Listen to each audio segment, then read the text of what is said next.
to your Daily 5 for Tuesday, December 5th, 2023. What a pair of reviews do I have for you this week? Wow, I would never have guessed that this was going to be the way these two reviews would work. I really didn't even intend to review two movies this week. That was not the original plan. But I watched a movie from 1980, I believe, called Forbidden Zone, that I've heard of for a while. I heard it was a bizarre art house, John Waters musical type of number from the Elfman Brothers that features, I believe, what is the first named appearance of Oingo Boingo, the band, except they were called the Mystic Knights of the Oingo Boingo in this movie, and it's called Forbidden Zone. Now, it's kind of easy to review Forbidden Zone. But the second movie is where this really gets weird. So the movie was directed and written by, actually I know it was written. I'm not sure if it was directed. I don't think it was directed. I think it was written by an individual named Matthew Bright, who also wrote the movie I'm going to review tomorrow. And that's where things get really interesting. And boy, I'm going to have a lot to say about this on Friday. But Forbidden Zone is fairly easy to review.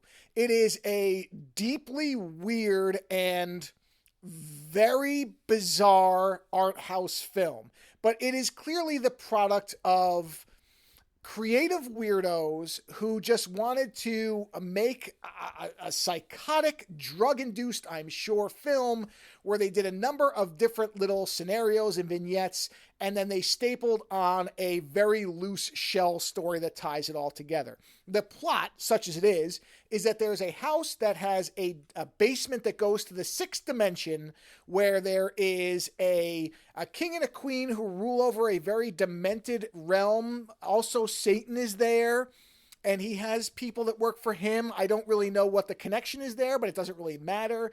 And we just get sequences. That's all it is. There is really no plot to follow. It is just probably a bunch of creative wackadoo types, my type of people, who decided to just film things and throw them into a movie with musical numbers. So it's technically a musical, and there's some really catchy music in it, I should say. But it really is just a series of bizarre scenes that are loosely tied together in the most threadbare way. It's weird accents. There's some elements that haven't aged well, particularly two instances of blackface, which have been fixed in the color version. So if you get the colorized version, which the director authorized, so clearly they knew at least later, whether they knew it at the time and just ignored it, or if they really didn't understand how bad it is to have blackface in the movie, whatever it is, it has been corrected in the later version. Now, I watched the black and white one, but I would actually be curious to see this in color, and I probably will watch it, just not right now, because I've had a real overload this week in terms of movies. But I think the color version will probably serve the material better anyway, because this feels like a movie that should be in really bright, weird color. Works fine in black and white, but I think color will actually benefit this movie tremendously. But I watched the black and white one, so yeah, there's blackface. There is a lot of use of I can't think of the word. It's a gay slur, but is specifically, I cannot think of, a homophobic slur that starts with an F. You know the word I'm talking about. So that's used quite liberally, so just be aware going into this that that's there.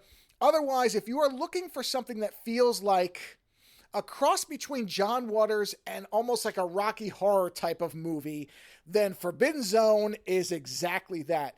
It is so out there that it will either immediately alienate you, or it will be something where you just kind of watch it and let it wash over you. Now, for me, the latter was what it did. I really had a good time with this movie because I very quickly figured out that there was no point in really trying to follow it as a movie, but instead just to see what the next weird thing that was going to happen was going to be.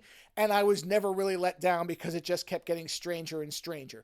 So it's a really interesting movie. I can't say I'd recommend it to everybody, but if my analogy of John Waters and Rocky Horror crossed together is interesting to you, you will probably have a really good time with it. If that sounds like the worst thing you would ever watch in your life, don't even bother. It's on YouTube in multiple versions with the color version, the black and white version, so you can find it very easily. Like I said, you know who you are if you're interested in this film, and if it is interesting to you, then I think you're going to enjoy it. Forbidden Zone 1980, boy, it's something. Later.